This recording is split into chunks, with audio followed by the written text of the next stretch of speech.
What is up, guys? Welcome to This Week in Wrestling by the Straight Edge Wrestling Podcast. One day to the Royal Rumble. Not that you'd know it if you watch WWE television, because they damn sure aren't building it very well.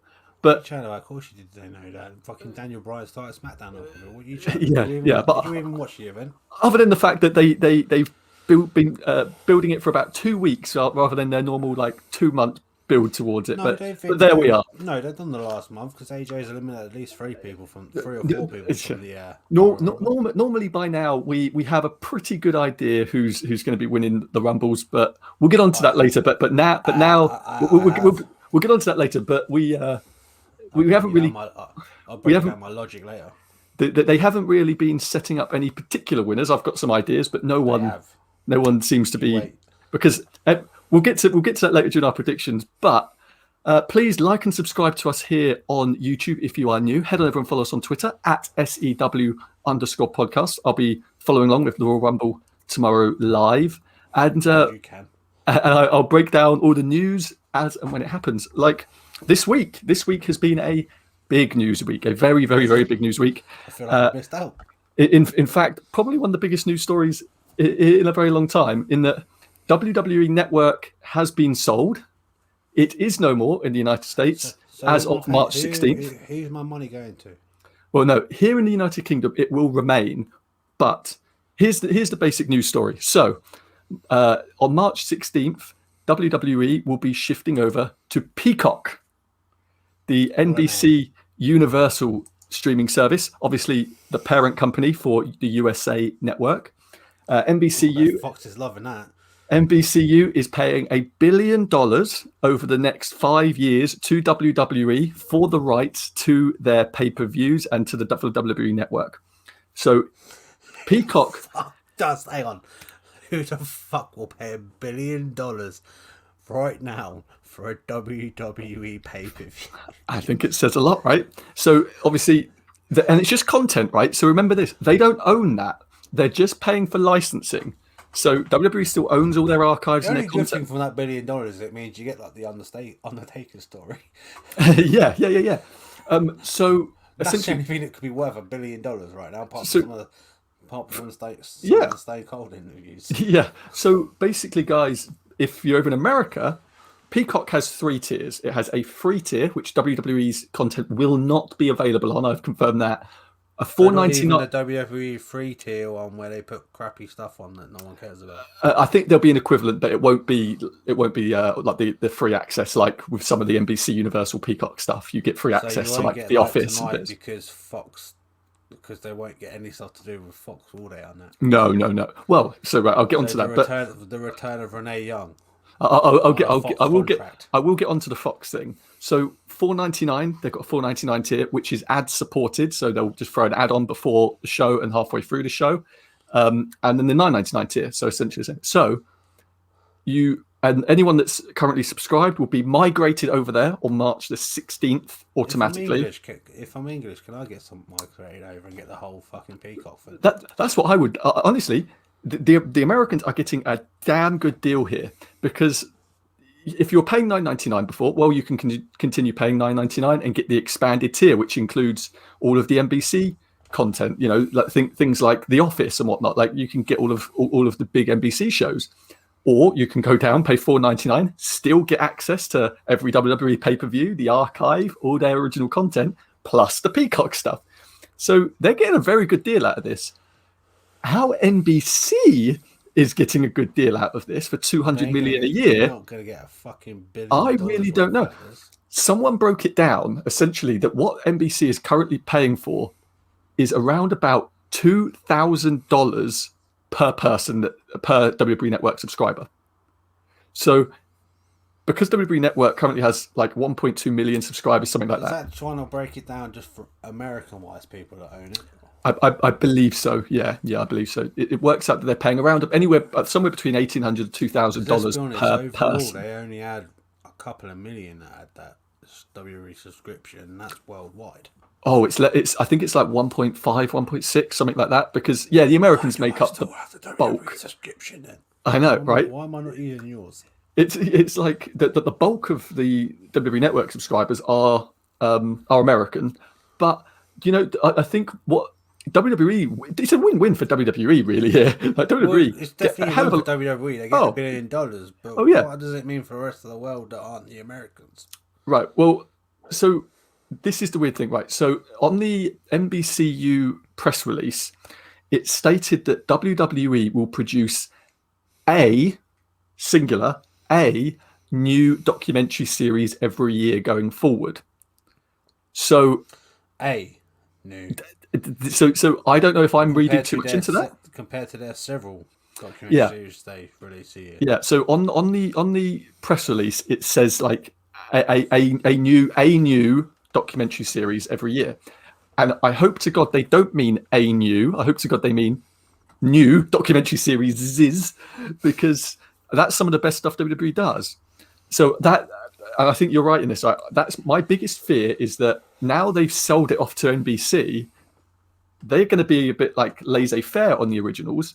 It's not but it's not just on the. I now want to know, what does this mean for the rest of the world that pays $9.99? Well, we get the network. The network still remains. The WWE network everywhere else outside the United States remains as is. We don't know if it's going to. Currently, it's created and run by a company called Endeavor, but I don't know if it means that Peacock's going to take over the running for it internationally and it's going to change format and all that. But it is going to remain here. But Undertaker's coming a full-time person on the fucking network. Yeah. But I do wonder how long they're going to want to retain that, right? Like if the vast majority, 80%, 70% of their subscriber base is American based, and then they're selling that on, are they really going to want to pay for the infrastructure, for staff to run it, etc., for just the international market? Or are they going to be looking to see if they can get, a deal with other companies in other places? Well, you never know. This could be a thing for Peacock to go international. So, yeah. I mean, yeah. The thing is, obviously, I'm not going to say no. Oh no! Their price comes in a $9.99 thing for the WWE network. I'll be quite happy with that. And I'm not being funny. As long as it means somewhere on my TV or one of my game consoles, I can watch it. The app and watch it properly. And I'm not being funny. $4.99 for that subscription service with ads. That's a win. That's a win. I'll be happy to carry on paying $9.99 if it involves Peacock thing without ads. Yeah. So 20 million subscribers that are currently subscribed to Peacock. So for WWE, this is quite a really good thing. Where all of a sudden Peacock suddenly loses a lot of subscribers. Yeah, people are like, oh, I don't want that shit. They unsubscribe. I'm done. Fuck you on. But like that's a win for WWE, right? Is that, hey, if they've already paid for it, win. They've just got given $1 billion. Oh, I know. But it's then now looking at it going, do we need to go back to that fucking country over there? And it's Saudi, yeah. Do we really? Do we have to? Yeah. And the thing is, well, I mean, in 2 weeks' time, we're going to get the 2020 2020 full year report. So it'd be interesting to see what the WWE Network made last year in compared. Yeah, I think it's somewhere in the region of around 60 million, something like that. So it's you know what, mega profit. I'm sorry. At the end of the day, you can't stop your nose off at 60 million. At the end of the day. Oh no, but that is not a lot of money, really, when you think about it. Like in the grand scheme of WWE. If I'm honest, for the amount of money that kind of already goes into the network. Oh yeah, but like you think the amount of money they used to make on pay-per-views, they used to sell on their big four. They used to make that with ease. They used to make 60 million like that. I mean, you've also got to turn around and say you got to look at the last fucking year. Oh yeah, you're not one of the major networks. They never proper pushed the fucking thing. They only just started making the thing where people may have been more interested now because of what happened and some more extra stuff you've done with The Undertaker. And you got the Austin podcast. You're once again pushing again. Yeah, and also I think another point which should be mentioned is in America, millions and millions, tens of millions of households actually can get Peacock for free if they are a Comcast subscriber or they've got Affinity, things like that. So for tens of millions of households in America, WrestleMania is going to be free for the first time ever in America. Peacock is fucking pointless for. WWE are fucking laughing their asses off and don't give a shit about the network. But I guess when you think of it like this, right? It's like, how much did Netflix pay for Friends? It was something ridiculous, wasn't it? Like $100 million or whatever they paid for the rights for Friends for a few years. It's that sort of thing, right? Is that they hope that people will come and subscribe. Oh, they've got that now. And the thing is, it's like, I heard Jim Ross talk about it in that they keep on. He said like he subscribed with Comcast, and he said so when he's watching TV, they are advertising the hell out of Peacock. He said there's constant adverts. Well, yeah, so that's a good thing for WWE. The thing that makes me laugh at Peacock is, you look at, wouldn't you have not looked at how that network had gone? It started off with a bit of strong success. Well, sort of started to die slow. And fair enough, a big strong part of that, well, was WWE. They didn't. It's creative. Didn't live up to what they say they were going to do. Yeah, absolutely. So why would you spend $1 billion? Oh, it's crazy, isn't it? But like, I mean, I agree. Like, to me, that's insane. But NBC Universal is one of the biggest companies in the world. To them, not really a big issue. But I do be in that boat eventually. I do wonder if they'll do something like subscribers getting that area. I do wonder if like they'll do something like ESPN. ESPN bought the rights for UFC a couple of years ago, and if you subscribe, didn't that fuck up? A little bit. I mean, they still run UFC, but people were annoyed about it from the get-go. In that, what they did was, okay, we own the rights to UFC, so UFC Fight Nights, you get that with your ESPN subscription. But if you want our pay-per-views, you pay extra. And so there's obviously this complete speculation, but people this week have been saying, I do wonder if down the line, Peacock and NBCU sort of say, maybe we start charging for like WrestleMania and the Rumble, you know, like the big four. Maybe we charge like an extra $5 or whatever, because it's all going to depend on how well this does. With how so great WWE run their shows right now. But then again, it's like, if it's ad supported, because it's going to be NBCU, if they can put ads in between it, NBC can make a killing off it, you know, because they can sell ad rights, and that's clearly where they're going to try and make their money is by selling advertising spaces. It's a big move, and I mean, everyone who's saying, look, we can shit on Vince McMahon's creatives, but for such a great businessman Vince McMahon was, how the fuck did he not pull all this off himself? Well, that's the thing. I realised what he went wrong. He fucking sacked the two people that wanted to push to make the network the next big thing. Well, but the thing is, like, you can shit on Vince McMahon's creative, but this is a hell of a business move. This is incredible. I did not shit on his creative. No, that's what I'm saying, though. But we're on the fact that he could have had something that could have been coming as big as it was, but he sacked the two people. No. See, help and make it that good. See, I'm saying the complete opposite, in that the network has always been has basically been a bit shit since the start. You know, it was George Barrios and Michelle Wilson's baby when they were co-presidents, and they never push it. But they were. At the end of the day, if you got a guy in charge, you saying, yeah, but they never quite reached. Well, they never reached anywhere close to what they even said that their end of year targets were for the first year in 2014. Yeah, so it never quite reached things. How the WWE offices work, and if you're ending the fight, an endless battle. But Vince, what Vince saw was he saw UFC sign that $1 billion agreement with ESPN, and thought, why don't we just do that? Why don't we just make the content and let someone else do all the heavy lifting? And hell, that's a hell of a move, and it's worked. I mean, goddamn, it's worked. Yeah, but could it come back to bite him in the arse like it could eventually do with Fox? Well, that's the thing, right? So people are saying, what if in 5 years it's been nothing but a shit show for Peacock? And they're going to be like, well, we're not paying another $1 billion. So what? Do they just ramp up the network again? Because that doesn't look like a good move either. But also, there's been lots of speculation that it could be that NBC Universal are looking at purchasing WWE, basically. Obviously not while Vince is in control, but that they may just want to consume WWE. Is there going to be much more with Vince McMahon in charge right now?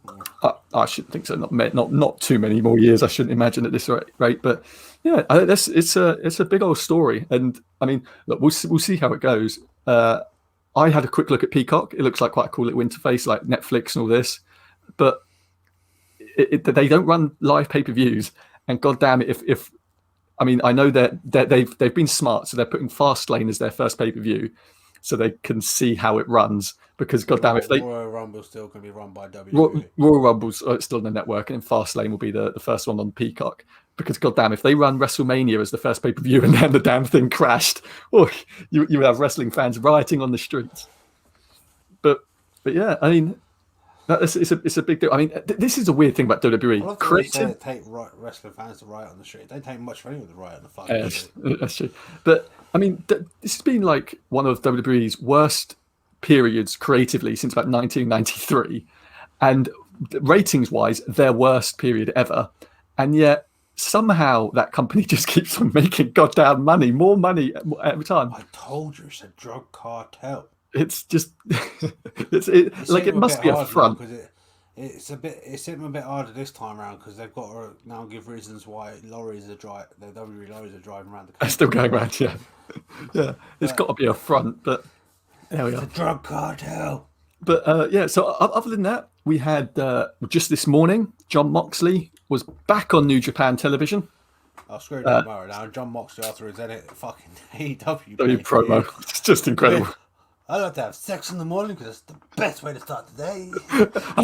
I drink my water room temperature, and I like to have sex in the morning. It was just that moment where he turned around and said, and I'm like that. I bet Renee loved I bet Renee was like, God damn it. God damn it. But, yeah, getting sex in the morning, no fucking more.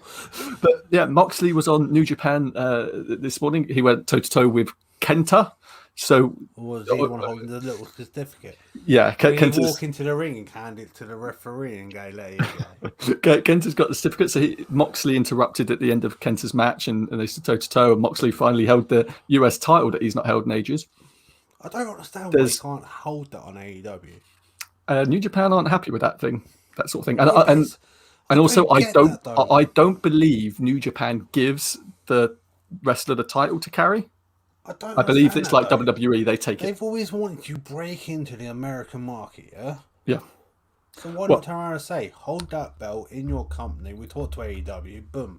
Well, I'm going to go out on a limb here and say that it appears that there has been some sort of communication between New Japan and AEW, because today, and this has only been today, there has been lots going back and forth between Kenny Omega and Ibushi and Tamatonga and people like that online. You know what? Whilst over the last year, there's been a complete you do not talk to New Japan guys, you do not talk to AEW guys on social media. Yeah, but the problem they're going to do right now is they'll suddenly break into this fucking storyline with New Japan and Kenny, and people are already struggling to keep up with fucking Impact and AEW story. I agree. If they pull New Japan into this as well, it'll be fun, whatever, but I think it will be, as you said, it'll be overkill. Unless all of a sudden the whole Bullet Club turns up on AEW next week. Well, this is the thing as well. They used the term Bullet Club on the show. They've been using Bullet Club the last couple of weeks. Yeah, so they've been using exactly. So the last couple of weeks they've been using it, because that was something I raised to you. I said, they're not using the term Bullet Club yet. And then, about 2 weeks ago, they started using it. So it's... But you know the angle that I'm hoping they go with? I know we haven't hit AEW yet, but the angle that I'd hope they go with for this, because, the Young Bucks are getting pissed off with those three. With the Good Brothers and so, yeah. And Kenny. This is where they sort of swerve Kenny. Yeah. Not Kenny. They bring Hangman. Oh, right, yeah. Yeah. Into it. Yeah, but I mean, obviously we'll talk about AEW in a bit, but yeah, it seems that they may be going off several months down the line that I want. I agree. Hangman bring in. Yeah, no, I agree. Be the man eventually that we all want to bring Kenny to have the belt. Yeah, no, I agree, because if they're going to do a New Japan thing as well, let's finish the Impact thing first, and then wait a while and then go to. Because fair enough. I can honestly say you say finish the. Oh, hang on. If they finish the Impact thing, as long as you keep the Good Brothers with Kenny. Yeah. Need that because he's going to use. I just mean, like, I think we don't need AEW talent then being on Impact and then New Japan and AEW, because then it's trying to keep up with a story going through 3 parts. Yeah, it just gets a bit messy. If you want to put the Impact belt on him. But then if you're going to start the New Japan storyline with AEW, you can't talk about the Impact thing at the same time. Yeah, exactly. It just because no one can keep up with the story heading around things. The next way too messy. Ring of Honor's going to be fucking involved. That was exactly my thinking. I was like, Ring of Honor will be there. Then we'll have bloody NWA Power. That moment is, I'll say it like it is right now. What? Early last year, I think, while they were tag team titles, Hangman and Kenny, you would see Kenny with the AAA title. Yeah. He's still the AAA title. You looked it up. Yeah, he still wants that. Yeah. But yeah, you never see him with that title, and they up about him having multiple. I think they had him hold that on that one show of AEW very briefly, and then that was like in this year, and then that was it. And I don't know why. because as I said, they keep on referring like they want him to be like the Thanos of wrestling. Like that's basically the idea. He can go and collect all the stones. They want to try and go up against Roman, yeah. Yeah, all the non-WWE stones. You can get, which is cool. But yeah, now, as you said, the Thanos of wrestling right now is Roman. Yeah, but as you say, like they don't really acknowledge the fact that he's a AAA champion. Every now and then they will, but not really. But which is fucking stupid because right now he owns America technically through wrestling companies. Yeah, it's pretty incredible. So let's move on to Raw. We'll talk about the shows of the week, just like briefly run through them.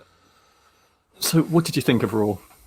Raw, actually, this week, the last few weeks they've been good, this sort of thing. But this week, for me, we had this conversation earlier on, and you disagree, and apparently so does everybody else. But I just found the flow of it.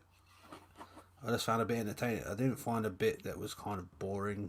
Oh no, I can agree with the flow. I can agree with like the flow of the fact that they kept it up to upbeat. I think this is the thing that I was trying to say. The flow of the show I found entertaining, whether it was part of it be to do with stories through the show, or whether it was a segment that wasn't that really important. It's not really story making, but it's just we're gonna feel like it was just entertaining. They didn't make a part of the show that was a bit dull. Oh yeah, no, I can agree with that. I can agree with the fact that the flow was good. It's just like for me, being the go home show for the Rumble, there was just no substance to the show really. You mean no SmackDown guys came over? Yeah, no SmackDown guys. It was there wasn't much substance. Like we had a little bit here and there with like, there was a big clusterfuck at the beginning with Charlotte and Shayna and Nia Jax nearly murdering Dana Brooke in the middle of the damn ring. Well, that's just Nia Jax's thing. This is the thing I don't get with WWE is they're relying on her a lot. When Nia Jax is on it, she's good. I agree. But unfortunately, why are you not putting her through more? You're putting these other big guys, yeah. You sent Keith Lee. Keith Lee was sent down to the goddamn performance center. There is one female that keeps hurting people. Yeah. And no offense, changed 2 years ago? Survivor, or was it 2 years ago? When did we get to WrestleMania? 2 years? No, yeah, 3 years ago. Yeah. Was it 2 years ago? 3 years ago? 2 years ago. 2 years ago. 2019. Survivor Series. Yeah. Was that 2019 or was that 2018 Survivor Series? I think it may be in 2018 leading into 2019 WrestleMania, didn't we? So 2018. Yeah, 2018. She's changed 28. Don't get me wrong, that actually turned out to be a good thing, and it took a while for me to be convinced for a Triple Eight for Charlotte to be. No offense, my whole argument actually, I think for that year was why was Charlotte just put in the match? Yeah, but that was my argument. The thing is, it was like, look, Nia Jax fucked up Becky Lynch's face. Yeah, it was accidental. Yes, it did benefit the match. Also, put in the best picture. Oh yeah, it did benefit the match a little bit. But also she broke the face of the person who was their biggest star at that point in time. You know what I mean? And it's just sloppiness. Who was it the other week? It was Becky at that time was the biggest star when she walked into WrestleMania being cheered with no titles. Yeah. But like you think who is it that I reported on this some point during the pandemic? I think it was Kairi Sane. Where they had to stop a match because she busted her face open. Yeah, but it goes back even before. It does. Oh yeah. With stuff, I think it's the same sort of story with John Cena, where although John Cena is a lot safer to work with, it's certain things where you get. It's like Edge always stated when they did that TLC WWE Championship match. When he's locked underneath the ladder match, he's like, I don't think John Cena understands his own thing. He's in the STF.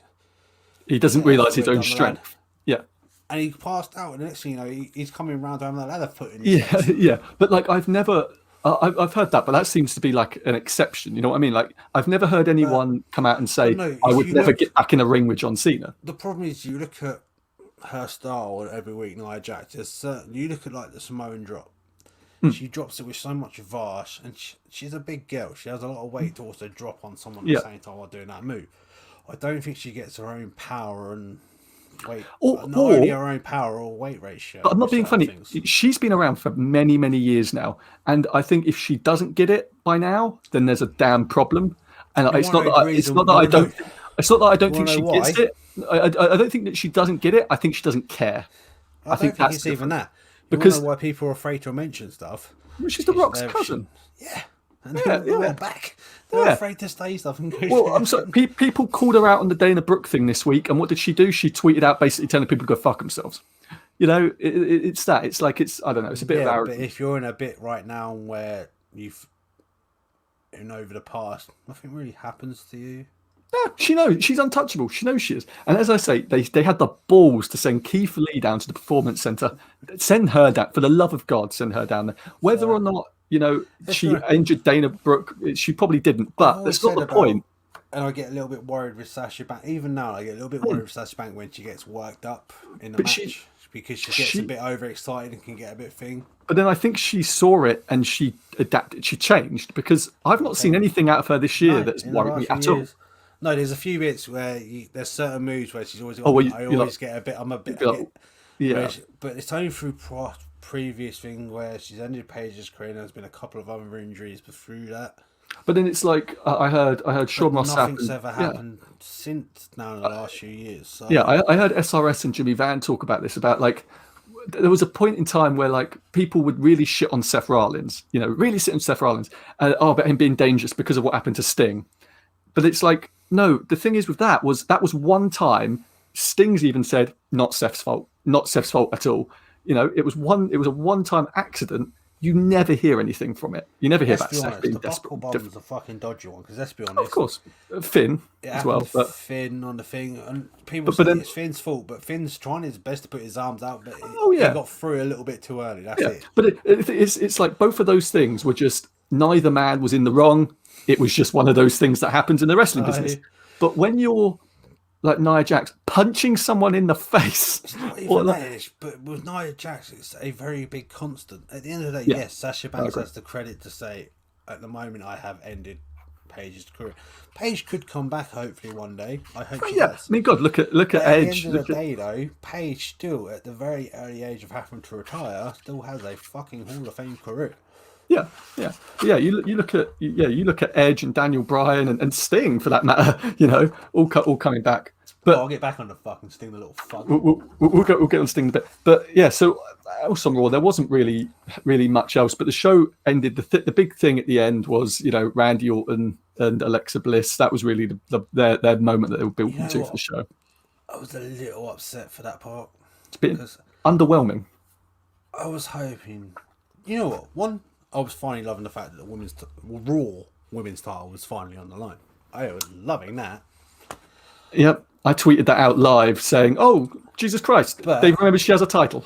It also upset me a little bit that she didn't go back up her tag team partner earlier on in the show.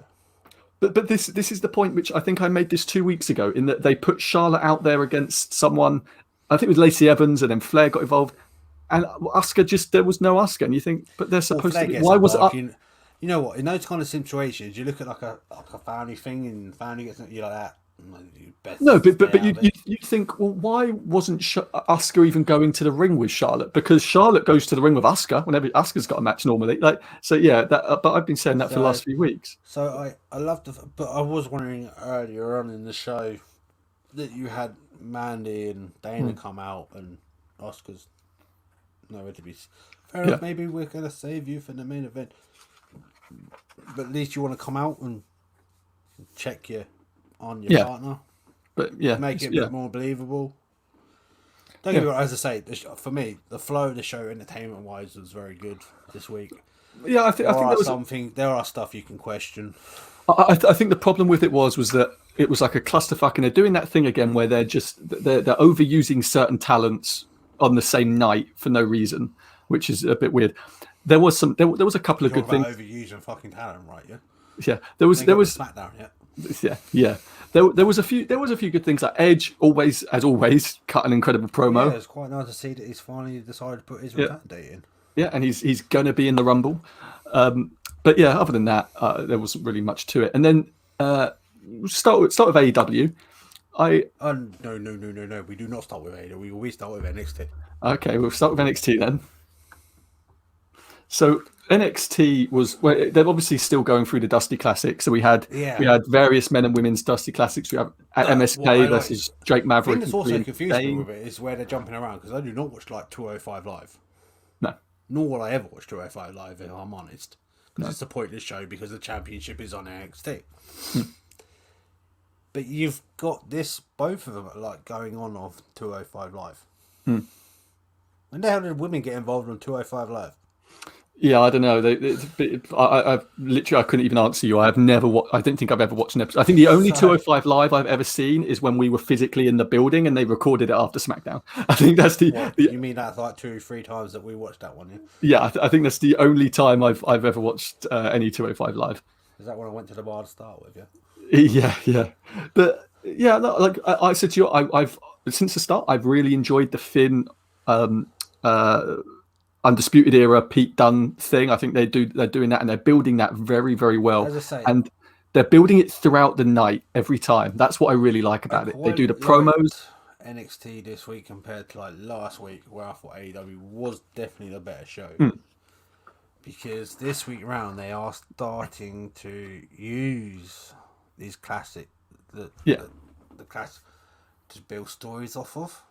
Yeah, and I think it's actually quite a good way to do a TV show through helping the build, which I've never done properly before. No, I agree in the sense of like that was my biggest criticism with this from the start is that I don't like tournaments. Tournaments historically don't sell; they don't draw, unless there's a story to it. And yeah, you're right; they are starting to now because that was why I really didn't like NXT last week. That was and all the week before that. A bit slow, and it was just match the women's stuff. And you didn't know what was going on with it.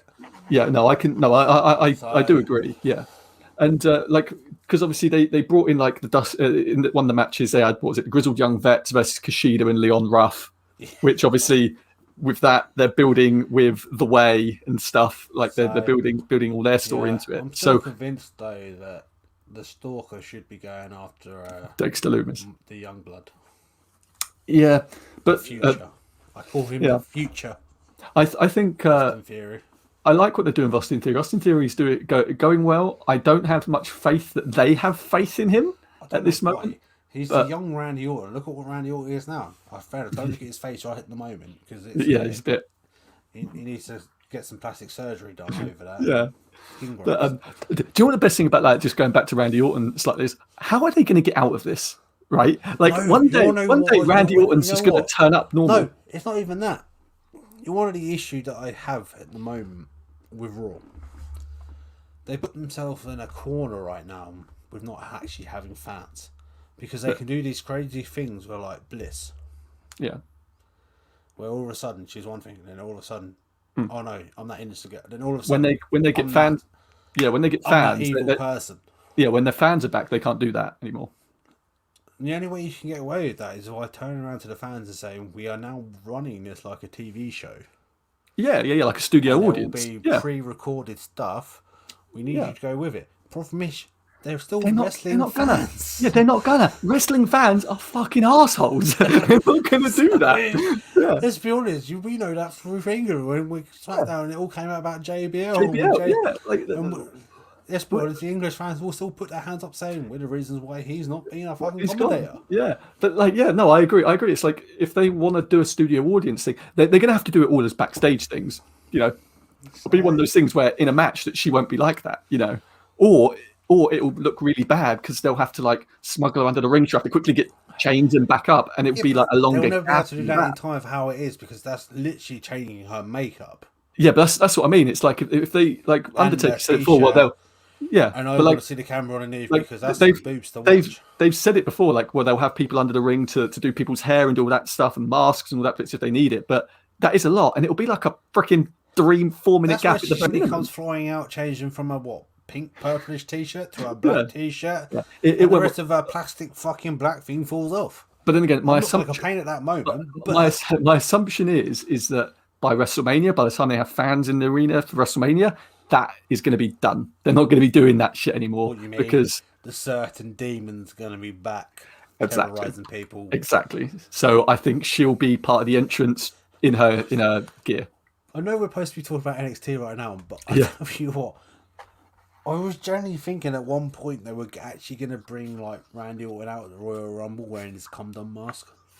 Oh, same. I was thinking, oh, please, I don't want to see him like that. Please, for the love of God. So, Because his mask was pointless. Because his nose is the worst burnt thing on his face, and it's sticking out. the thing that I can't wait to see is they're going to have to put him in the Rumble at like 26 or 27, something like that. Because what, with Edge at 28 to eliminate him? Yeah, well, that's my thinking. Like, if they put him in at like, number 5, his makeup's going to be like running down his face by the time like he gets eliminated. So they're this is what we're joking about. That turns out he's actually bad. He's actually got 3rd-degree burns. Yeah, but yeah, no, NXT. No, you're right. I think NXT, and I heard someone the other day talk about. I can't remember who it was. It was an ex NXT guy where he said that NXT on the USA Network may have been the worst thing to happen to the NXT in the sense of they started trying to play for ratings rather than play to tell a good story. Yeah. And I think that's probably quite true because they react to AEW, don't they? All the time. AEW does Great American Bash or whatever. The AEW does Bash at Beach. I think that's more where it falls out of Triple H's hands. Because I think Triple H just wants to do his show. Yeah. Where it's Vince is like, we need to do this. This is what makes me nervous with NXT next week. Because this is the thing for me right now. AEW are doing way too many Wednesday Dynamite specials. Oh, wait a minute. Yeah. Let's be honest. So far, we're about to hit the 1st of February. That's what, 5 weeks. I'm not going to consider not Brody Lee. But yeah, we had the 2. That was a unique circumstance. Yeah. So in that we've had now 3. Yeah. And if it wasn't, if Brody Lee was still around, so it would have been 3. So we would have had 2 normal AEW shows. Yeah, no, I agree.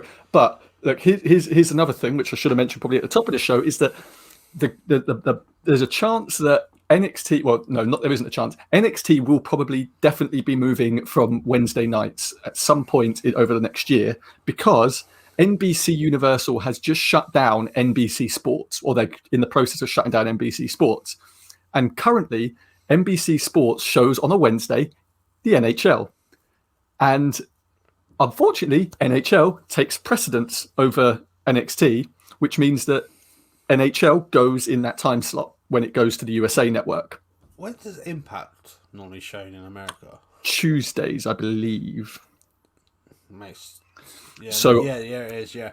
Yeah. So technically right now, you're looking at Thursday right now. Yeah, so I don't think NXT gives I don't think NXT gives 2 shits about Impact, if I'm honest. And no, that's no disrespect to Impact, but Impact doesn't break the top 15. Not even, I wouldn't, but if you're going to go for a night where there's not technically wrestling from American mainstream-ish show, go Thursday, why not?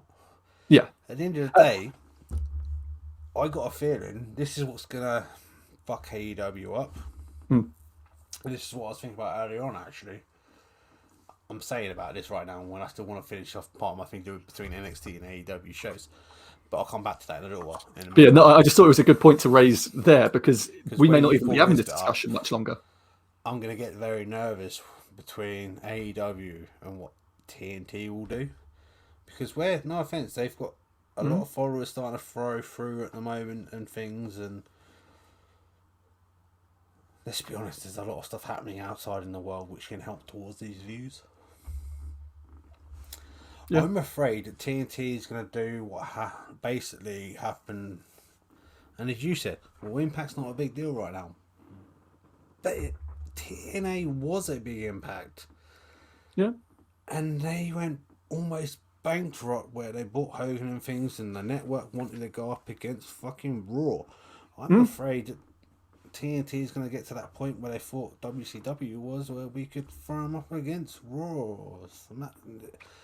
And they can't. They got that mindset of going up against the granddaddies. I'll say this: they will never go up against Raw because TNT's in the football game, and TNT made it very clear. And Tony Khan, they're both in agreement on this. They will not compete with football because Tony Khan owns a football team, and TNT's in the football game. But the mistakes also get right now, and let's be honest, everyone's proven right now, and SmackDown's probably the biggest show overall right now. And for ratings. If you want to go after fucking Friday night, I mean, I don't think TNT. Look, TNT is extremely, extremely happy with AEW. doubling what their expectations were of them. And Tony Khan's made it very clear he doesn't want to go up against anyone. He didn't want to go up against NXT. That was Triple H's call and Vince's call. Like, he didn't want that. They went to USA and put on TV. Vince's and Triple H's call when they're already on a Wednesday night? No, because they were on the network, recorded, never live. Yeah, but they were always on a Wednesday night. Oh yeah, but it wasn't going to be combative because they weren't live. People didn't watch it on a Wednesday. They would watch it throughout the week. It wasn't like on a Wednesday they would sit there and watch NXT because it wasn't live. It was just an uploaded thing onto the network. Yeah, but it was always advertised to be Wednesday night for NXT. Oh yeah, but it would drop at 6 p.m. on the East Coast. You know, so then what they did is they pushed it back 2 hours to 8 p.m. when AEW starts. So in theory, if they'd have stayed in their 6 p.m. time slot, everyone would be able to watch both. If I'm honest, I'm pretty sure by the time that happened because no offense, by the time that happened, they just joined the USA Network as well with NXT.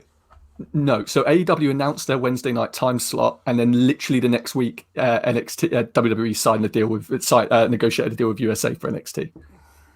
So that was literally it. It was fully combative. It was that they pitched to USA. We can get a Wednesday night war. You know what? I love the way you said that's Vince McMahon, Triple H. Well, it was Triple H. Triple H has been on the record as saying it. Triple H has been on the record as saying that he was going combative. And we owed Wednesday nights, that was his thing and his thing, and it was like, well, you don't, motherfucker. I can understand why he wants to try and take it. He's been doing it for a couple more years before they came along. Yeah, but like as they said, there was like talking about NXT and AEW right now. I want to bring up back to the NXT show, which I'm going to talk about the NXT main event.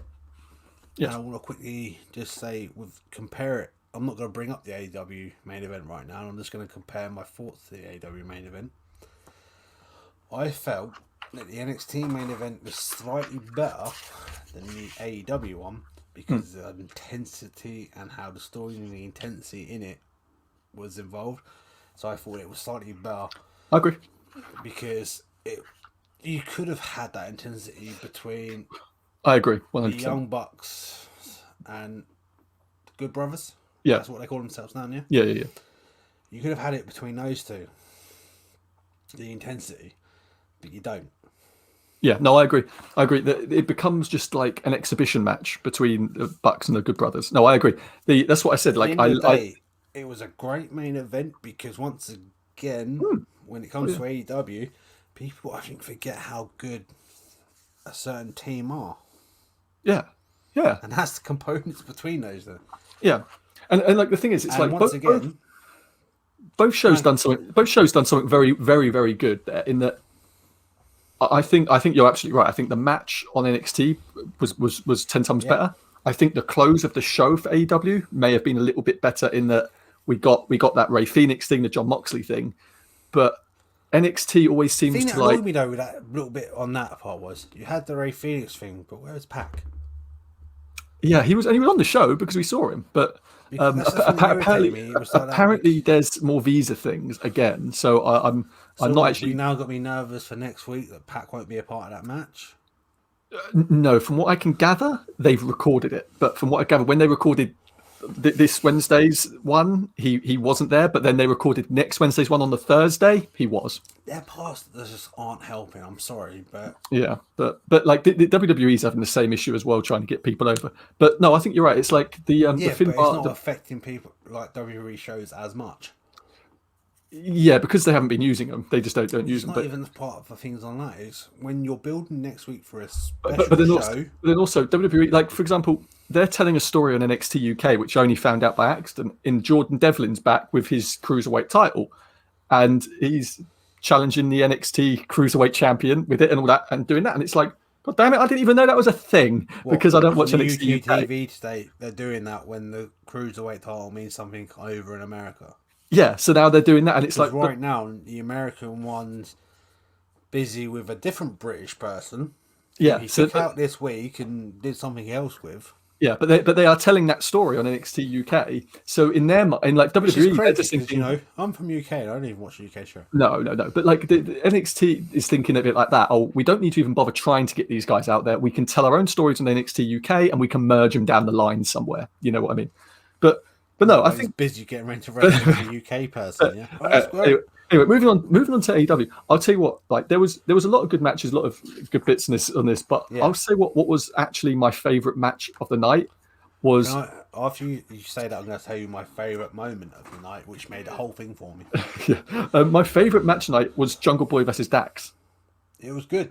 Genuinely, I thought that was fucking incredible. Like, genuinely, I thought that was incredible. Very end when poor Dinosaur got some. Yeah, Luchasaurus got the thing, and that was what I really loved about it as well. Was they told a story at the end? You know, the salt in the eyes. It's not even that. It's the beginning part of it all when they sit the handcuffing him handcuffs and they sit him down and old guy sits next to him. And yeah, there's Cash. Yeah. Yeah, look what we said. We said next to a dinosaur would be hard work. Yeah, and we saw like Tully get involved. I'll tell you what, genuinely great this week for AEW. The commentators did such a great job to make the show better. I agree, and I will explain why through my favourite moment of the show. Yes, and this goes through the moment of Cody. Oh yeah. A certain old veteran from WCW. Yeah. And Velvet. Yeah. And it's on what Velvet said in her part of the promo that made me feel that JR is just he's still got it. He hasn't lost it. He's still got it. Yeah. She said something, it was in the part of the conversation, and she was like, bitch, something like that. Something, bitch was with something involved in the I can't remember. Yeah, she'll take care of her bitch ass. And then after that part, Joe was like, well, you know she means business because she said bitch. Yeah. I was like, holy shit. I love that. Fucking shit. Yeah, and I love that. I forgot about that, Phyllis, and I love that. And then on top of that, we had like another promo from John Moxley with "I like my water at room temperature and I like my sex in the morning because it's a good way to start the day." You certainly can worry about water in the morning or anything else, didn't it? It was a bit of sex in the morning. Renee's like that. Oh shit! You know I'm working with Fox now, right? You know I got a Fox contract right now. You know, it's that whole bit though of him, and it's like, God damn it! Like this is why everyone was sort of like, why the fuck is WWE scripting this guy? Because when he goes, it's just genius shit. I love it. I bet WWE fucking AEW's like that. What the fuck? I would just love so much to have been a fly on the wall and seen Renee Young. What? God damn it, John. Oh, I'd love it. Aware I've just started a new job on Saturday, right? Yeah. Technically my old job, but I'm now contracted with the other people. And we also had Ryan Nemeth, Dolph Ziggler's brother, was on the show against Hangman Page. Wait, is he actually Dolph Ziggler's brother? Yeah, he's his younger brother. He does all Dolph Ziggler's style of wrestling. So I was like, this is Dolph Ziggler, but you're better built. Yeah, he's his younger brother. He's baby his Dolph. Younger brother. Yeah, it's his younger brother Ryan. Yeah. Because I was watching him, and you know how he even started the match with his arms and things. It's like that slightly more before. He's good. Dolph Ziggler decided to be like the Shawn Michael part of Dolph Ziggler. He's the younger Dolph Ziggler of Dolph Ziggler. He's good. I like him. I thought he was really good. He's bleached his hair as well. Yeah, and then and we had the Hangman Page thing and Matt Hardy, which is quite interesting. But I still feel it should come back round to like a 6-man tag thing again between. Yeah, Kenny and to eventually have Hangman beat the shit out of Kenny for the. Yeah, but I'm glad they're actually putting Hangman in a proper story again and not just being sort of in the background fight again. So yeah, I'm happy about that.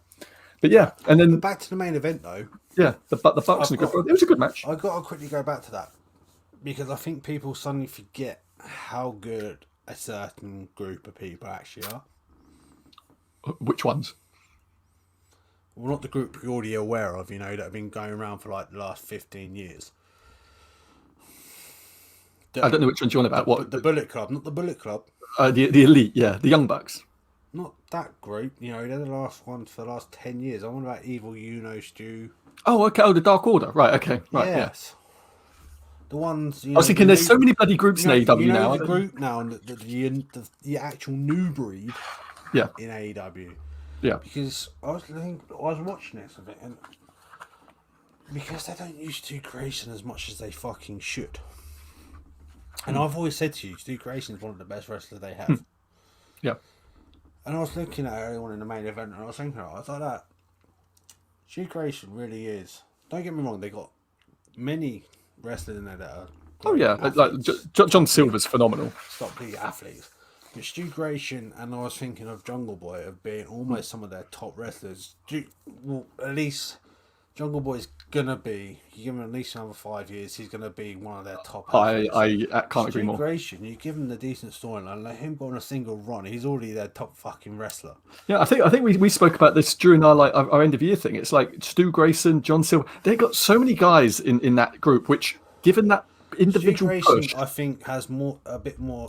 Not Stu Grayson, I think he's already up there and deserves a decent part. He should be going after the TNT Championship and deserves to win it. Where John Silver, he's still got a little bit more to learn. Oh yeah, he's so entertaining. I'll say this: I think there's one thing with AEW which I see a couple of people in NXT which I look at and go, "You've got it." People like Austin Theory, people like that who I've already told you, Austin Theory, they can be fucking going. They can be made.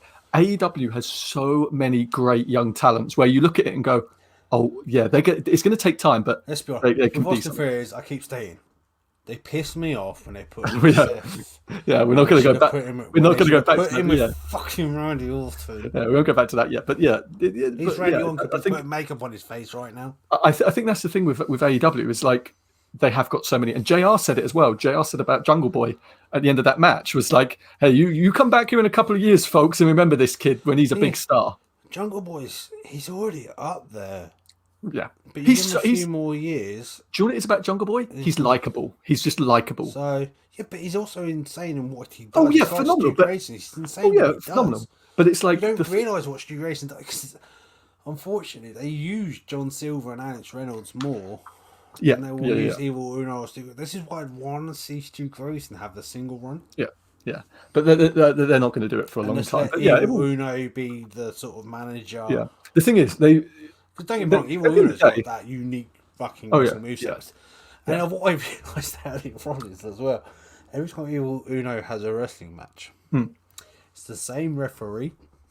Right. You know the bald one, yeah? Yeah. Because when he does that move, every time he's always throwing it into his hands. Neck breaker. Well, do you know what the thing is? It's that bold. I can't think of the bold guy referee's name, but I'm pretty sure he's part of the Dark Order. He's the Young Bucks' referee. He's their personal referee. I'm pretty sure they hired. He's always part of Evil Order. The Young Bucks part of the Dark Order. He's part of the Dark Order. The Young Bucks hired him from Ring of Honor to literally referee their matches. That was why he was hired. Yeah, but he's actually hired. He's another member of Uno's matches. He always he catches the leg. He's part of the Dark Order. Yeah, I can't remember his name, but yeah, he was actually because he does all of the Young Bucks matches, every single one. But yeah, and then SmackDown, which was a shit way to end the wrestling week because it was genuinely a very meh show. For a SmackDown show, from where they'll use Roman as the main core of the show. Yeah. It was weird. You start off with Daniel Bryan, then AJ brings up this quarter thing, which, no offense, we're 2 days away from the end of January. Yeah. I don't get how this thing's working. They just decided to create this quarterly braid trading thing a month in. We had me and you. I quickly called you up while I was watching the show, didn't I? Yeah. And after we finished this conversation, I was thinking about this. Back when they started the original fucking shit, before any of this more later stuff, back when the GMs and all this stuff were doing stuff, a different wrestler showing up on a different show was not a hearsay thing, unless it was part of a certain couple of pay-per-views. Yeah. And that was Survivor Series. Yeah, and the Rumble. Or Mania. Not always Rumble. Yeah. Rumble wasn't always quick. You had, these things. Survivor Series was one of the main ones where they maybe. Yeah. SummerSlam. You'd have maybe one match which is a crossover. But WrestleMania. Basically the big four.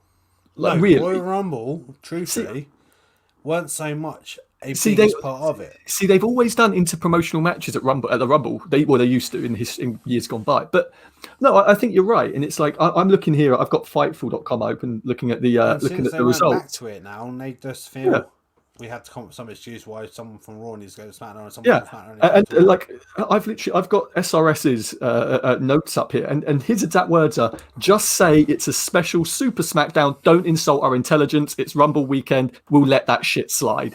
It's true, right? It's true.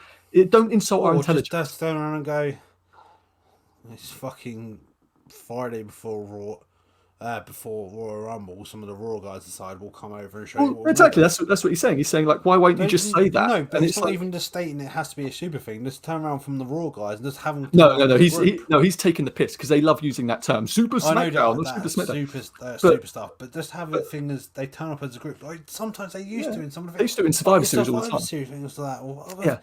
Or sometimes maybe as a. But now they've got to try and create bullshit reasons, and it's like, look, I've said this for weeks. I hated the superstar. What were they calling it? Oh, I can't remember what it was called now. The stupid thing where they would let people come over, whatever. I moaned about that. 4 out of so many. 4 yeah. I forget what it was called now, but like whatever. I moaned about that the entire time that went on because it was just like they were saying 7 superstars, and then in one night they had like 18 one night or whatever, and it was like, well done, guys, well done. You can't even fucking count 7. Let's be honest. It was also you could have like. They could only come over 4 times. Yeah, and then they explained it a bit more and more, and then they changed this. All of a sudden, certain wrestlers would just keep showing up. Yeah, they were just there every week. It was stupid, but yeah, I mean, look, if it's for the Rumble to build that, whatever. If I see it again next Friday, it's going to be ridiculous. But I genuinely cannot believe this SmackDown was written by the same people who wrote last week's SmackDown. You know, because I've enjoyed the hell out of SmackDown for months. I've not said bad words about SmackDown in a long time. I really, genuinely, normally enjoy it. And I found this just to be a shame. I found the ending to be a bit of a clusterfuck with the 9-man shit. I didn't fully understand. This is the thing that annoyed me and I said it to you earlier on. I kind of enjoyed SmackDown to a point. I always enjoy it to a bit. Earlier on, I started off watching SmackDown, and then I called you because all of a sudden I didn't understand this whole quarterly thing. Because we're 2 days away from the end of the first fucking month. Yeah, and no one's explained. Not a damn person had explained this quarterly thing. No, because it just arrived. It just arrived. It just AJ just decided to show up on SmackDown. It just came out. Thing. It just came out of Bruce Pritchard's head yesterday morning. And I'm like, but we're 2 days away from the end of the month. From January. You know, January is the first month.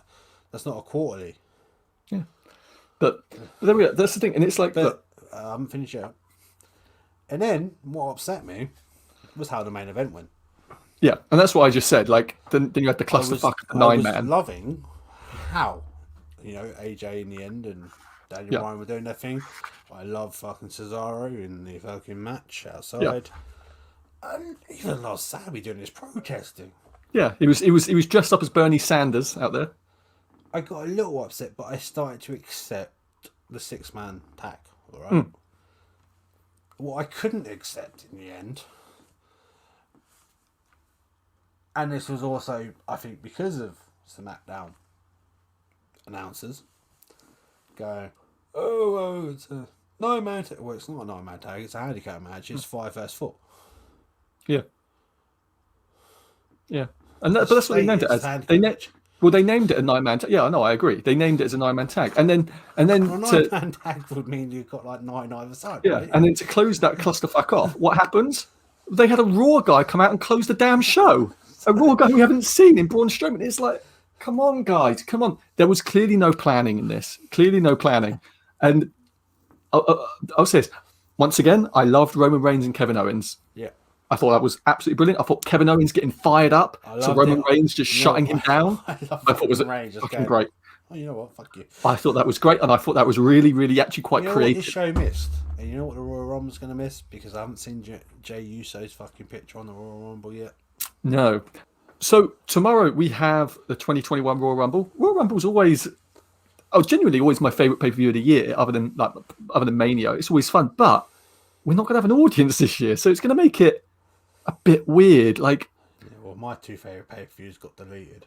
Yeah, so it's gonna be a bit weird, but anyway, let's start with some of the matches. So we first have Sasha Banks versus Carmella for the SmackDown Women's Championship. Still, a little part of me would like to see Carmella win it.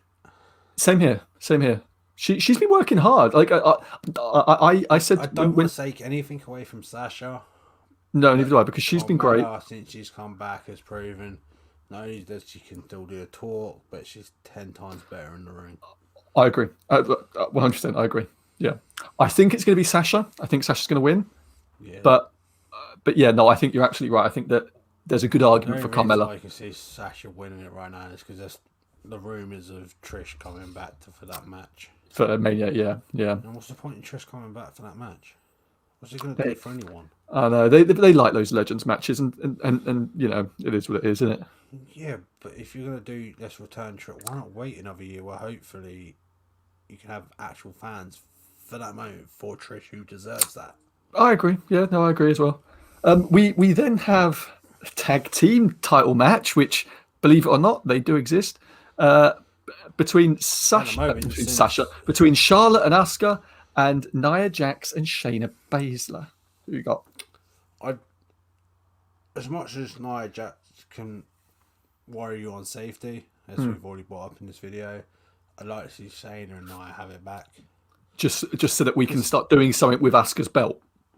Well, yeah, because everyone's talking about it's going to be Asuka and Charlotte. I don't want to see that for like the 5th fucking time. No, I want to see Bliss. I would love to see Bliss come back after that fucking. Didn't Charlotte end Asuka's undefeated streak literally last year at WrestleMania at Royal Rumble?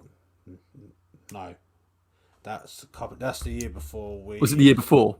Oh, of course. That's the year before us because. Oh, sorry, that's what I meant. Yeah, 2019. Yeah, that's what I mean. Yeah. No, 2018. 2018, was it really at Mania?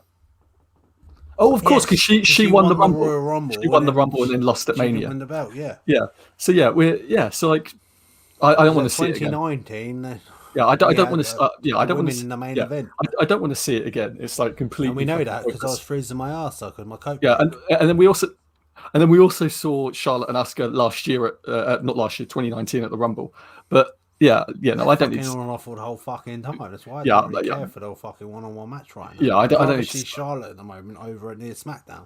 I don't need to see him anymore. I just need to see the damn women's titles meaning something and the women's tag titles meaning something at the same time. Since Shayna Baszler and Nia Jax had the SmackDown titles, they've meant something. But then it's at the same time, then all of a sudden Asuka now come along. Yeah, you're the Raw Women's Champion. You don't need to be involved with the tag title right now. But that's what I mean. I mean, I need both of them titles to mean something at the same time, rather than we'll focus on the tag titles now. We'll focus on the Raw title. At the end of the day, the two people that made both matter something was Bayley and Sasha. Yeah, 100%. Yeah. At the end of the day, they were happy every day of the week to defend the tag team titles, but when it comes to pay-per-view, it was the SmackDown title that was the one on track. Yeah, and then next we have Drew McIntyre versus Goldberg for the WWE Championship. How they're building this, where WWE's never won the WWE Championship, like that means something. God, it worries me. It worries me. You know what? I was thinking about it. I was like, you could see Goldberg's, because I could see how WWE is working right now. Everyone's expecting Roman and Goldberg at WrestleMania. But how you can see it building right now, Goldberg suddenly wins the belt now, and at WrestleMania, it's Goldberg, Drew wins it back. Yeah, I think they may have moved away from Roman and Goldberg, thank God, mainly because I don't think those two men get along even remotely after the shit that Goldberg's been talking over the last year. What, because certain dude had a newborn and has chemo? Because Roman decided to do the right thing and go away from the shithole company that was WWE during their handling of the pandemic. Yeah. Because he had a newborn and he just got over chemo. Yeah, so I really don't know. God, I've Roman on that. Well, he did. I've got to say Drew. I've got to say Drew because I would love to say Drew. But I was looking on how they keep building this right now, and then yes, I do love how Goldberg is as a character. I got to say character. Yeah, not yeah. the person. I'll say this. Yeah, yeah, that's true. I'll say this. It's like Goldberg's just a good soldier. That's the reality of it. He But the comes, thing he is, comes, he though, does what he's supposed to do. He leaves. I can't blame him there for are that. literally two ways they're building this right now. Hmm. To try and make Drew big, and he doesn't need to be. He's already quite big. Fuck, look at him. Yeah. But the other way is because Goldberg's never. And this is the other reason why I'm taking it away from this, because he's never won the WWE Yeah. Championship. And as you Does say, it fucking matter? like that means anything. But yeah, You had the World Heavyweight Championship, which goes back even further. yeah. You held the Before- goddamn big gold belt. You had the WCW title that goes back. Well, technically, that's where the World Heavyweight fucking Championship come from. Yeah, you held the goddamn big gold belt. But yeah, no, I've got to say Drew for my own sanity. Thing is, I'd like to say Drew, but part of me is a bit like how they're building it. Is and for Goldberg to win that belt, and then at WrestleMania. Rumor and looking innuendo right now is that they have not yet come to terms with Goldberg for WrestleMania. That John Cena is expected to be there. Brock Lesnar is not. Undertaker is not. But they have not come to terms with Goldberg as of yet. So I think really the decision as to who wins rests on whether or not they can nail that down. You know what I mean? There's a little part of me. This isn't my real final beat. This is just an idea I was having at the end of Raw. Was if they decide to do a Goldberg wins the belt, and then they do the Becky Lynch thing with Drew for Royal Rumble. It would be bad. Because I was counting on SmackDown, the women, how many people were shown on the picture on that? Not an awful lot. No, we'll get to that in a minute. 15, but and then the men. No, that was the less than 15, yeah, and then yeah, the men's was something like. We'll get 15, to that because I've got the picture which shows who's entered. But I'll say this tonight on backstage, they are announcing who's numbers 1, 2, and 30. Yeah, but then what about the rest of the people that are supposed to be in the match? No, but that's what I'm saying. They're announcing 1, 2, and 30. So whoever's number 30 isn't going to be a surprise like they normally try and set it up as. Which So we know it's not going to be Edge returning on number 30, isn't it? well, we know Edge is in the match anyway. He's already declared himself. But This is where they break the surprise. John Cena's come back as number 30. yeah. Well, it's fun. And wins the WrestleMania match. I'll say this: we'll probably know exactly who's in the match tonight because they're rehearsing it tonight, which they don't normally do full rehearsals, but they are doing a full rehearsal, which means that it'll be leaked. You want to know why they're rehearsing it? Because Vince McMahon doesn't trust anyone. No, because the man that used to fucking do it all died earlier on this year. Well, no, I mean like Not last earlier year. on this year, but Last year. Well, no, I mean like last year it was Shane McMahon that put most of the Rumble together, and he apparently Shane. Who was I listening to? It was JR. JR said that in years gone by, right the way go back to the early 2000s and 90s, he was like, what you would get is you'd get Michael Hayes, Pat Patterson, and Shane McMahon in a hotel room somewhere. They'd lock themselves away for hours, drink a load of alcohol, and book the whole Rumble. And I mean that's great. That's great. I could do that. Yeah, I think I love that sort of thing. But yeah, so it seems like it's going to fall on Shane. They rehearsed it last year, and that was how before MVP came out, we knew MVP was going to be in it. We knew all then because the pictures are out there. So when there was a surprise in it was Edge, weren't it? Yeah, because they didn't rehearse that. They didn't rehearse that spot. But yeah, so who you got for this then in the end? What for the male Royal Rumble? No. For Drew and Goldberg. Drew and Goldberg. You know what? It's a hard call. But because you're going with Drew, I will go with Goldberg. And then we have the last man standing match, Kevin Owens and Roman Reigns for the Universal Championship. Who you got? They fucking make Roman lose it now. Yeah, I see. I actually saw a really, for once for wrestling fans, quite a sophisticated argument on this on Reddit earlier, where people were saying, if they beat Kevin Owens here, then they've beaten too many times. He's done. And someone responded to that with quite an eloquent answer, basically saying Mick Foley would lost to Triple H. 3 times in a row, basically. Do we now look back on Mick Foley and be like, well, he died. Triple H killed his career. Did he fuck? Did he fuck? He died when he got for herself. Yeah. So like, I think they've built Kevin Owens up from meaning, and I love Kevin Owens, but basically meaning nothing at the beginning of this. Kevin Owens a meaning because for most of last year he was the talk host. And like the Miz had to just fill in, help other people mean something. Yeah, this is why I'm hoping by the end of WrestleMania, Miz will be holding the WWE Championship. Oh God! And also, I hope it because he has the money in the bank and he deserves to cash it in. He deserves a short run with it. I don't think they're going that way, but I'll say this: there's a thing that Roman's done, I think, better than many people in recent months, is that he's made his opponent come out the other side looking better. Yeah, I'm still a little bit more disappointed that I couldn't get to see a more famous, almost world athlete do something in the ring. It was supposed to be somebody else in the Universal Title match, wasn't it? Before Kevin Owens showed up.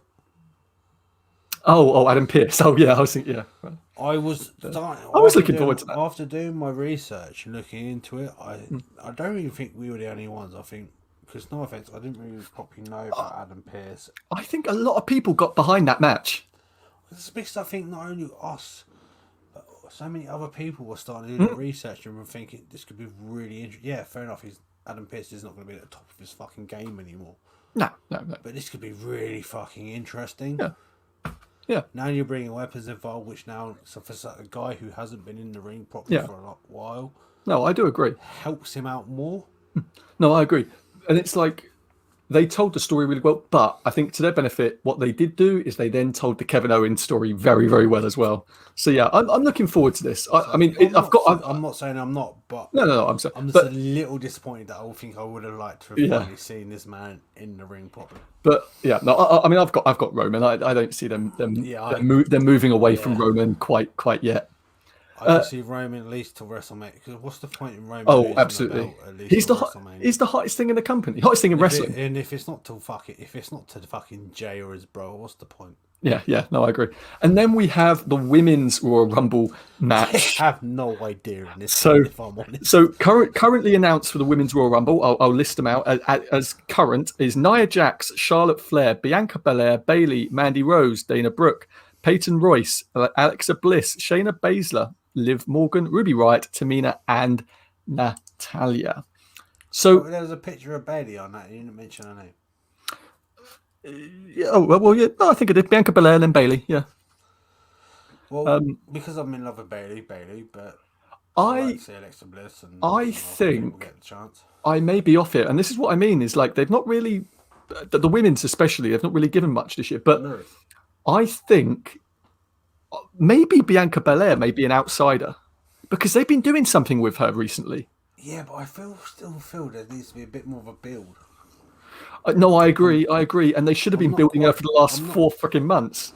I'm not quite ready for the impact from her. She should be there. She really should. But I completely agree in that they should have been built, and this is what I've been moaning about, right? Haven't I, for weeks and weeks and weeks? Is that why were they beating Bianca? Why were they beating her for no reason? And then the next week, they'd have. You come back about Bayley against Bayley. Yeah. Well, no, because my argument with that match was, why are you booking her against Bayley when Bayley's supposed to be the top star? But I quite book like Bianca against other people, let Bianca win, and then book Bayley against other people and let them meet at the end.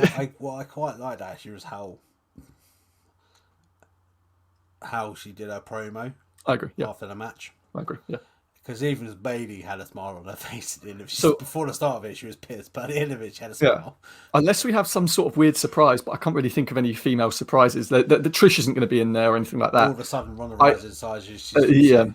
I know. Can't get it up much enough. I know Ronda's not going to be there, but basically, I think. But you know, Beth's always happy to fill a spot, especially when her husband's on the show. I think we're coming down to Bianca Belair and Bayley as the last two. I think we're going to come down to that.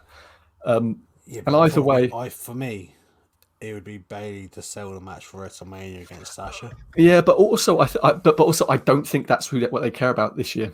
You know what I mean? I think their match for the year, their their big matches are going to be whatever Goldberg's doing, whatever Drew's doing, whatever Roman's doing, and whatever Cena's going to be doing, Edge, and then the women are going to be secondary.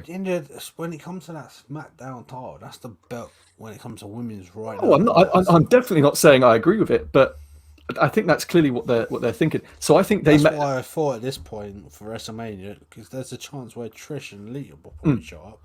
Tori's probably going to show up because of being that Hall of Famer. I think that I think that the only reason I think Bianca is I think they may do that thing which they tried to do with like Asuka and Shinsuke before, in that they don't build. You'll lose at WrestleMania. Yeah, but like that, they don't build them leading into the Royal Rumble. What they do is they let them win the Royal Rumble and then they build them after, in between the Rumble and Mania. Yeah, but that seems Shinsuke, you never get the big payoff. No, you didn't, and that's the thing, right? But like, I think that's more of their MO now, is that they pick a winner and then they build them after, whereas before they build them before and then, you know what I mean? But I don't know. It's weird because there's multiple things. There's a chance with Nia Jax. There's a chance with Shayna. There's a chance with multiple because they haven't, not with the women's one, they haven't properly built. I don't build anything really. 2 or 3 people to win it. No, because that's the thing with the Rumble. With the men's, normally, we'll go to. But normally, what they do is they have certain individuals built. So, like, the idea is that in the back of your mind, you could think, oh, any one of these 5 or 6 people can win it. They haven't done that for the women at all. You're absolutely right. And then moving on to the men's Royal Rumble, which scares me that Charlotte's going to win it. Currently announced for the men's Royal Rumble, we have Daniel Bryan, Bobby Lashley, AJ Styles, Randy Orton, Otis, The Miz, Jey Uso, Cesaro, Jeff Hardy, that's not the right picture. Sami Zayn, Dolph Ziggler, Shinsuke Nakamura, Big E, John Morrison, Sheamus, and Mustafa Ali. Those are the current people that have been announced for. And yet the picture we're showing is the one missing people. Yes, but that is the most current WWE picture that WWE has put out onto the interwebs. So that is the only picture I can use because we're not steal it from SmackDown. Because they have not put that up on their website. This is the current picture used on WWE.com. So all right, who have you got for the men's Royal Rumble? I don't know. Seth Rollins. I genuinely don't know. I genuinely have no idea. I have a few theories behind this, and one I stated earlier on for the WWE Championship where Drew may lose it. And Drew yeah, but that's not the one, because at the end of the day, I think Drew could win it and probably should deserve to win it, because you could have a bigger storyline than that, and the main person who has been biggest through the storyline through January and part of December since coming to Raw is Sheamus. You could have Sheamus win it, and you could have such a great WrestleMania build-up between him and Drew. You could. I think. No, I don't disagree. I think that's really good. Yeah, I think you're right. One of my things. But also, I think with Sheamus, the only issue is, God, they at some point in time they've got to start doing new people. Also, when did Sheamus win the Royal Rumble? I didn't know that. Oh yeah, years and years ago. Yeah, I didn't realize he won it. But at the same time, they're building both AJ and Daniel to win the Royal Rumble. Yeah. Well, and Daniel, I can see, because, as you said before, he's going through his sort of final stage of wrestling to back. Yeah. Well, so firstly, go back to Sheamus. Firstly, he won 2012 Royal Rumble. So quite a while ago now, nearly 10 years, 9 years ago. I remember it. That's the problem. No, and I think my head's so that Daniel Bryan is someone who I've heard a lot of people talking about as maybe being, because they've told the story, and the announcer's been telling the story of he's never won a Royal Rumble, he's never won a Royal Rumble, he's never won a Royal Rumble. Maybe, but I don't really think the heat's behind Daniel Bryan this year. No, because as much as I love him, you know what I mean? Yeah. Maybe Braun, but then again, once again, there's nothing really behind him. There's nothing there. He showed up on the show. Yeah, I don't care about Braun. The only person that I feel that has the main heat behind him to go through it is Sheamus. Yeah, and I'm not being funny. It's like I get this, the story can be good. I don't think it needs the Royal Rumble behind it. I think they can tell that story without the Royal Rumble. You go through the build-up for him leading up to Royal Rumble. He has not backed down from a fight. Oh no, I agree. No, I agree. And all but of a sudden, he's the last person to show up. But also, pay-per-view main event. Yeah, but then once again, I just don't think that Sheamus needs the Rumble to be able to get to that match. But you're right, the story is great.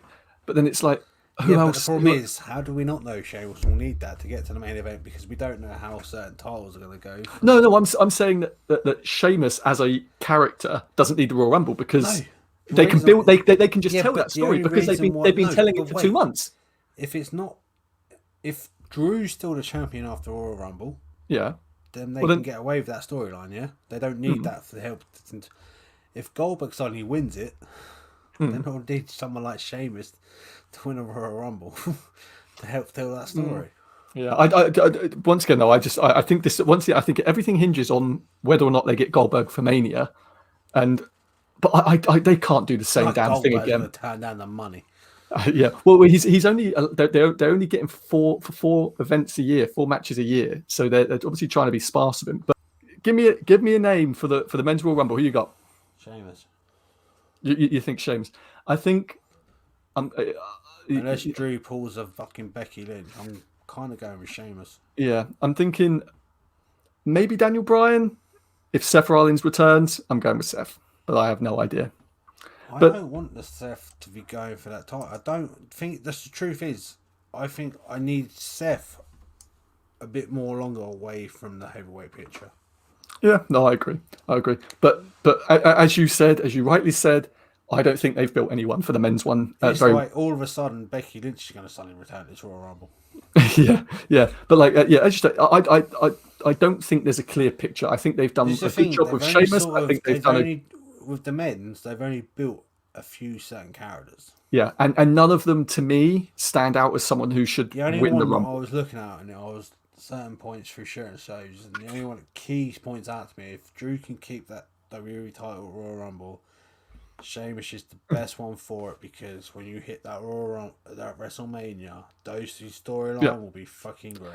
Yeah, no, I can't disagree with that. I can't disagree with the fact of the story, and you're right in the fact that really he's probably maybe the only one that they've paid any attention to. Like Sheamus, AJ, Bryan, maybe like there's very few people that anyone's got any screen time. Maybe Edge, but I don't really see that being a thing because Edge isn't going to be full time. If I'm honest, this WrestleMania, there's just no point for Edge winning it.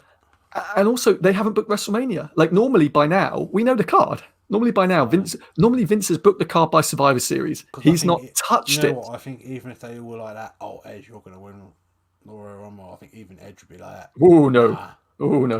It's a young man's thing, really. I've got to prove to myself that I can go, because no offense, I did 2 months and got injured.